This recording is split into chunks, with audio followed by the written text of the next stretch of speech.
대한민국 근현대사 중 가장 큰 아쉬움은 바로 친일파 청산입니다. 일제강점기의 권력형 친일파를 제대로 걷어냈다면 우리 사회가 지금보다는 낫지 않을까라는 후회 때문이죠. 더욱이 친일하면 3대가 절되고 독립운동하면 3대가 망한다는 속설은 한숨만 나오고요. 하지만 더 놀라운 것은 우리 역사에서 친일파를 청산할 기회가 있었음에도 제대로 못했거나 혹은 안 했다는 사실과 함께 교회에서도 이러한 노력을 반가워하지 않았다는 사실이죠. 1948년 8월 5일 1대 국회에서 친일파 처벌을 위한 논의를 시작합니다. 김구 선생님 같은 민족주의자들이 친일파 청산을 적극 찬성하며 앞장섰죠. 민족을 배신하고 일본에 빌붙어 살던 이들에게 책임을 묻고 잘못된 걸 바로잡아야 하니까요. 그 결과 같은 해 10월 반민족 행위자 특별조사위원회 일명 반민특위가 세워집니다. 수사, 기소, 재판권을 가진 반민특위는 친일에 적극 가담한 사람들을 분류해 682명을 수사하고 221명을 기소하며 40명을 재판에 넘기고 7명이 실형을 받게 하죠. 하지만 35년이라는 거의 한 세대의 시간 동안 전국에서 활동한 친일파가 이것밖에 없었나라는 생각이 들 정도로 보이는 성과가 미흡하죠. 일각에서는 이승만이 친일파라서 반민특위를 방해했다는 주장도 있지만 이는 좀 과한 억측입니다. 차라리 이승만 정권의 무능함과 판단 미스였다고 말하는 게 좀 더 합리적으로 보이죠. 왜냐하면 반민특위 활동의 조기 종료 배경에는 이승만뿐만 아니라 한민당과 경찰 조직 그리고 그들의 근간이 되는 미 군정이 있었기 때문이죠. 1945년 8월 원자폭탄을 맞은 일본에게 패전이 들이온과 동시에 조선 땅에는 해방이 찾아옵니다. 열강들의 이념 대립과 영토 확장으로 인해 한반도는 지정학적 가치가 매우 높아지죠.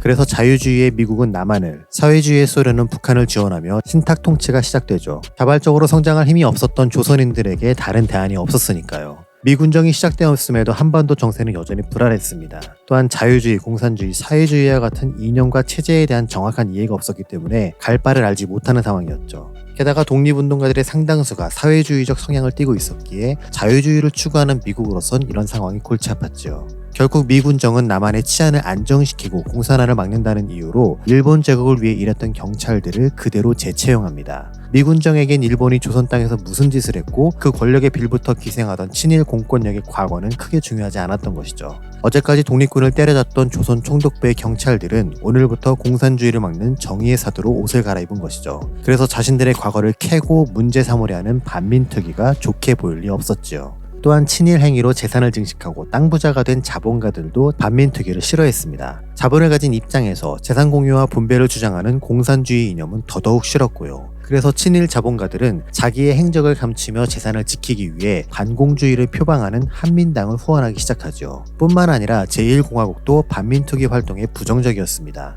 이승만 대통령은 친일파 청산보다는 국내 정세 안정을 우선시했으며 반민특위 활동을 비난하는 담화문을 5차례나 발표하죠. 같은 맥락에서 정부기관은 반민특위의 자료 요청을 거부하고 예산과 사무실을 미배정하며 비협조적으로 반응했고요. 결국 뿌리를 친일에 두고 있던 경찰 집단, 친일 자본가의 자산을 보호하려는 정당, 그리고 친일파 청산에 비협조적이며 무관심했던 정권에 의해 반민특위는 제대로 구실을 할 수 없었습니다. 이렇게 첫 단추가 잘못 끼워지며 한국의 근현대사에서 친일파를 제거하기 위한 노력들은 계속 헛발질을 하게 되죠. 그래서 세상이 자본과 권력에 의해 움직이더라도 교회만은 제대로 된 방향을 갔으면 좋았을 텐데 교회도 그들과 크게 다를 게 없었죠. 반민특위가 규정한 친일파는 다음과 같습니다. 일제히 식민지배와 침략전쟁에 적극적으로 협력한 자, 언론이나 출판물로 징병제를 찬성하고 적극적으로 선전한 자, 조선 총독부가 주도적으로 조직한 친일단체의 간부로 활동한 자, 반일적인 설교나 태도를 보인 목사 및 교인들을 일제 경찰에 밀고 한 자. 이러한 이유로 민족대표 33인에서 변절한 박희도와 정춘수가 검거됩니다. 하지만 정춘수는 2달 만에 석방된 후 천주교로 개종하며 반성과 사과 대신 자신은 단지 일본에게 협력하는 척만 했으며 9교회를 살리기 위해 한 교회를 희생시킨 것뿐이라는 비겁한 변명을 남기고 사라지죠. 박희도도 불구속 수사 중이었으나 중간에 반민특위가 해체되며 별다른 처벌 없이 풀려나게 되고요. 그 외에 1940년부터 5년 동안 친일 활동을 한 전필순 목사도 반민특위에 의해 체포됩니다. 비록 그가 잠시나마 독립운동에 참여하긴 했지만 전향 후 조선인을 세뇌시켜 한국식민화에 앞장섰고 비행기 헌납에 열심이었기 때문이죠. 게다가 1941년 미영 타도 좌담회에서는 해외 선교사들을 향해 미국과 영국의 스파이라는 음모론을 제기했고요. 이러한 그의 친일 행적 때문에 조선일보는 친일 목사 전필순을 체포했다는 보도를 했죠. 그랬음에도 전필수는 해방 이후 너희 중 죄 없는 자가 돌로 치라는 논리에 의해 목사로 재신임을 얻습니다. 또한 1957년 장로교 42회 총회 회장으로 선출되며 미국 장로교 총회에서 축사도 했고요. 게다가 그가 총회장으로 재임 중에는 한국 기독교 해방 10년사라는 책을 판매 금지시킵니다. 친일 부역 목회자들이 여전히 목회를 하고 있는 가운데 그들의 부일 협력 문제가 폭로된다면 결코 조용히 지나갈 수 없었기 때문이죠. 무엇보다 총회장을 맡고 있는 전필수 목사 자신도 그로부터 자유로울 수 없었으니까요. 결국 한국 기독교 해방 10년사의 판매 금지로 인해 교회와 교단은 친일 문제 청산의 기회를 완전히 놓치게 되죠. 이렇듯 전필수는 어제는 독립운동가였다가 오늘은 친일 부역의 선봉장이자 나팔수로 살고 내일은 친미주의적 성향을 보이는 변화무쌍 그 자체였습니다. 그렇다면 그는 목회자로서의 소명의식과 구별된 거룩함이 아니라 권력을 위한 기회를 찾아다녔던 게 아닐까요? 게다가 그런 전필수를 친일 목사라고 지명했던 조선일보가 훗날 그를 독립운동가로 바꿔 불러주는 행태를 지금 우리는 어떻게 이해해야 할까요? 그들이 설교한 것처럼 강한 자의 정복과 약한 자의 핍박받음이 하나님의 뜻이라면 왜 예수님은 로마 제국을 무너뜨리지 않으시고 굳이 십자가에서 죽어야만 했을까요? 그들의 변명처럼 민족을 배신하면서까지 지키려 했던 교회가 예수 그리스도에 대한 소망으로 환난을 참아낸 초대교회와 같다고 할 수 있을까요?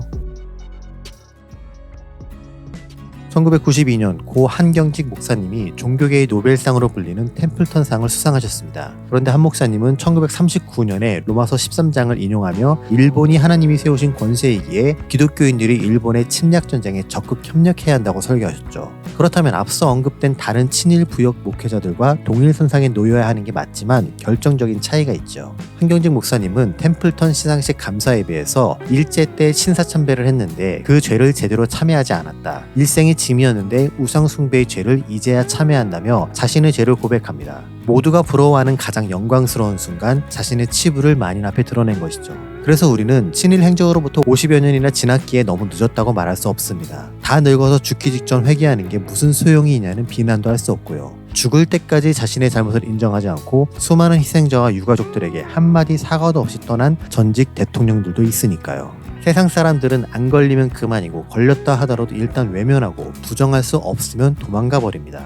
하지만 하나님을 믿는다면 그들과 달라야 하지 않을까요? 그게 신앙의 선배로서 후배들에게 보여줄 참된 모습이 아닐까요? 그렇게 회개함으로 진리를 드러낸 한경직 목사님이야말로 밧세바 사건 이후 회심했던 다윗의 성품을 가진 분이 아니었을까요? 그래서 두더지는 오늘도 기도합니다. 자신에게 젖어있는 이념에 농락당하고 그러한 관점으로 성경을 해석하며 이것만이 하나님의 뜻이고 거부하면 사탄이라고 가르치는 권력형 정치 목사들이 조금이라도 줄어들게 해달라고요.